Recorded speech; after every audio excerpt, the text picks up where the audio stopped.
हरियाणा की हर अपडेट के लिए बेल आइकन दबाएं और सब्सक्राइब करें STV हरियाणा न्यूज।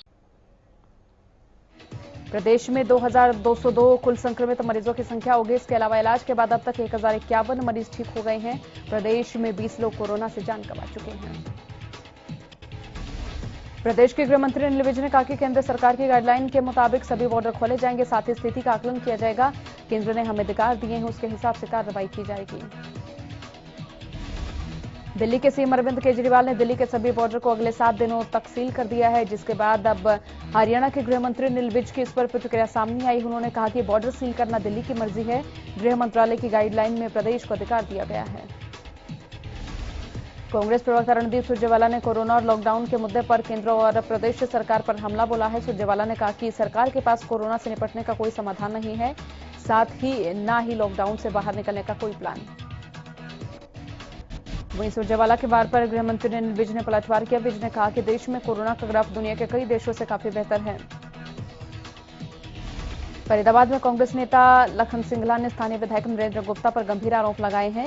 लखन सिंगला ने कहा कि स्थानीय विधायक नरेंद्र गुप्ता पूर्व कैबिनेट मंत्री विपुल गोयल की विकास कार्यों की फाइलों को कैंसिल करवा रहे हैं। उन्होंने बताया कि पिछले 3 महीने से फरीदाबाद की जनता पानी की समस्या से लगातार दो चार हो रही है, पर स्थानीय विधायक ना ही लोगों से मिलते हैं, ना ही उनके फोन उठाते हैं। फरीदाबाद में थोड़ी सी बरसात के बाद जलभराव की स्थिति देखने को मिलती है, जो विधायक और नगर निगम प्रशासन की लापरवाही के चलते हो रही है। सिरसा में 28 कोरोना पॉजिटिव मिले हैं। बता दें, मुंबई से लौटे 29 लोगों में से 15 की रिपोर्ट पॉजिटिव आई। पूरे मामले को लेकर सिरसा के सिविल सर्जन डॉक्टर सुरेंद्र नैन ने बताया कि कुल 28 केस सामने आए हैं। मुंबई से लौटे 29 लोगों में से 15 की रिपोर्ट पॉजिटिव आई। इसके अलावा डबवाली कोर्ट का एक कर्मचारी, 4 कैदी और एक स्वास्थ्य कर्मी, जेल में तैनात एक पुलिसकर्मी की रिपोर्ट भी पॉजिटिव मिली। फिलहाल 26 लोगों को सिरसा के कोविड अस्पताल में दाखिल किया गया, जबकि 2 मरीजों को अग्रोहा मेडिकल कॉलेज भेजा गया है। 2 कोरोना पॉजिटिव मरीज डबवाली कुछ सिरसा के ग्रामीण इलाकों से हैं। इन मामलों के साथ ही सिरसा में अब तक कुल 43 मरीज कोरोना पॉजिटिव हैं, जिनमें 9 मरीज ठीक होकर घर जा चुके हैं। 31 मरीजों का सिरसा के नागरिक अस्पताल में इलाज चल रहा है, जबकि 3 मरीज अग्रोहा मेडिकल कॉलेज में भर्ती हैं। कोरोना काल में लॉकडाउन के बाद अनलॉक की शुरुआत हो गई, लेकिन प्रदेश में कोरोना के मामले रुकने का नाम नहीं ले रहे। करनाल में आज कोरोना के 6 नए मामले सामने आए। इन 6 मामलों में एक मामला बड़थल गांव का, एक सदर बाजार का, 2 मधुबन और 2 ददलाना गांव से सामने आए।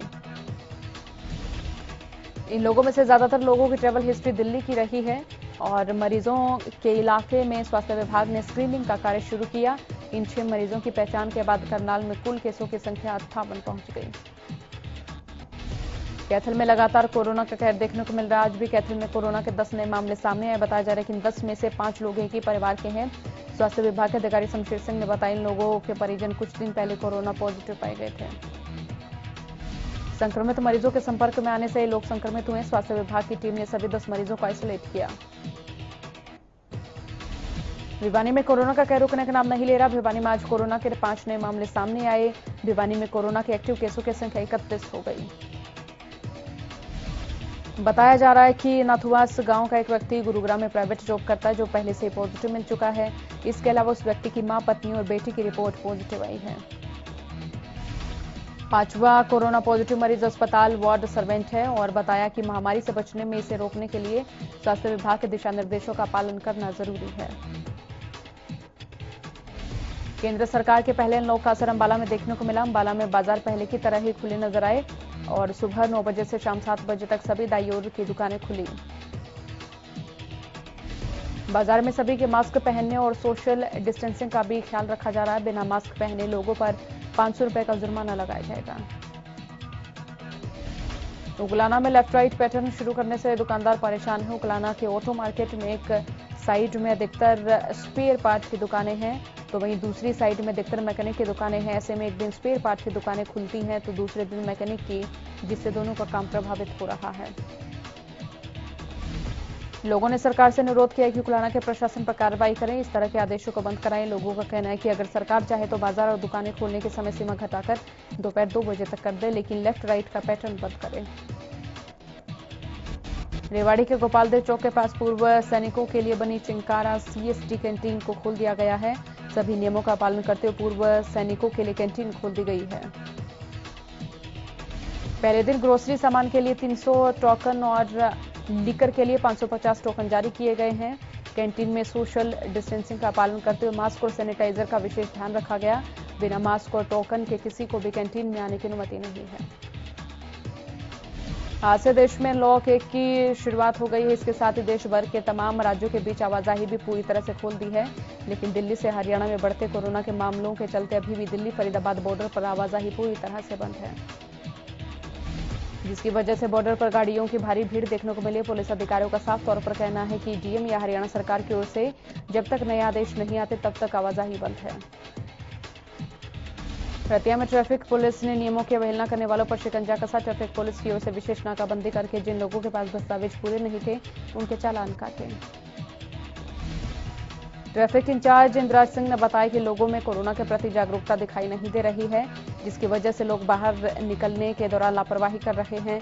उन्होंने लोगों से आह्वान किया कि बाहर निकलते वक्त नियमों का पालन करें।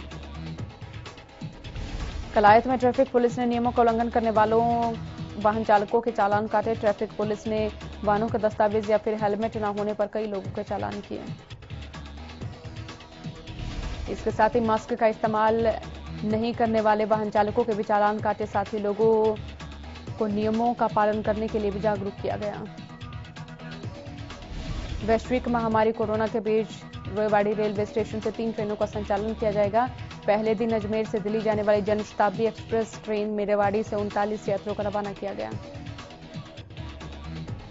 फिलहाल रेवाड़ी से 3 ट्रेनें गुजरनी है, जिनमें से पहली अजमेर से दिल्ली जनशताब्दी एक्सप्रेस, दूसरी अजमेर से दिल्ली जनसंपर्क क्रांति और तीसरी अहमदाबाद से दिल्ली आश्रम एक्सप्रेस ट्रेन है।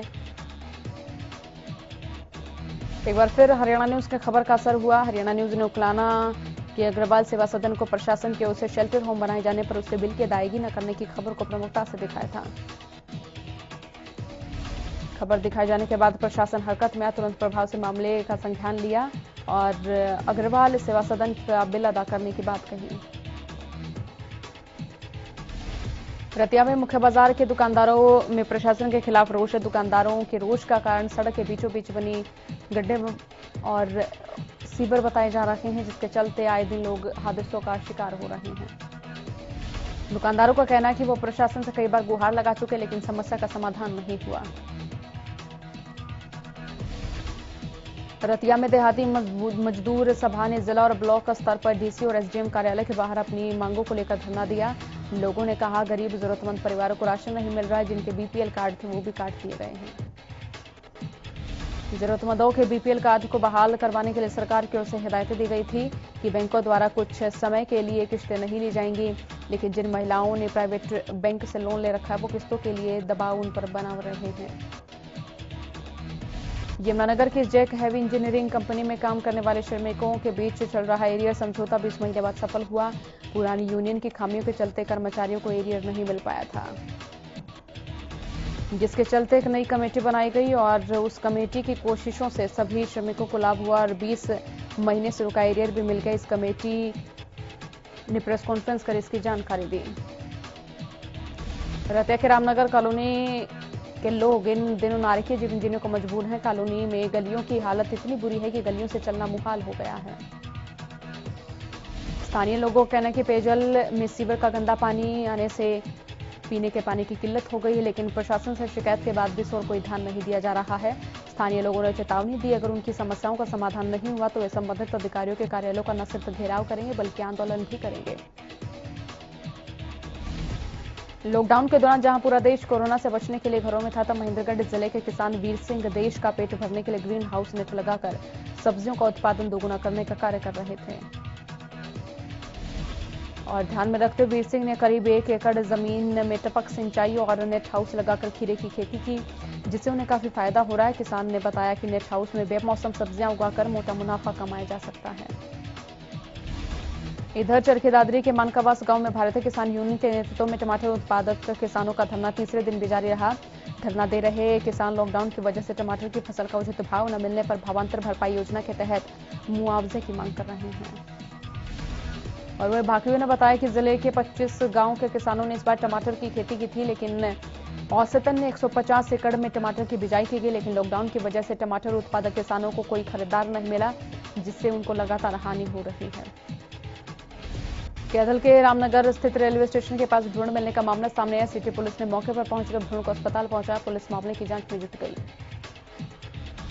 बरवाला में ऑनर किलिंग का मामला सामने आया। बाइक सवार 3 युवकों ने एक युवक को गोली मारकर हत्या की। पूरे मामले को लेकर पुलिस का कहना है कि युवती ने लव मैरिज की थी, जिससे आहत होकर साले ने जीजा को मार दिया। मृतक की पत्नी ने अपने भाई और उसके साथियों पर आरोप लगाया। बताया कि 2 साल पहले उसने गांव के युवक से लव मैरिज की थी, जिससे उसके परिवारजन नाराज थे। इसी को लेकर वारदात को अंजाम दिया गया। झज्जर में बलात्कार के आरोपी के खुदकुशी का मामला सामने आया है। बहादुरगढ़ पुलिस की ओर से बलात्कार के आरोपी को झज्जर की दुलीना कारागार में ले जाया जा रहा था। उसी दौरान आरोपी ने बहाने से पुलिस की गाड़ी रुकवाई और झज्जर गुरुग्राम सड़क पर एक टैंकर के सामने कूद गया, जिससे आरोपी युवक की मौके पर ही मौत हो गई।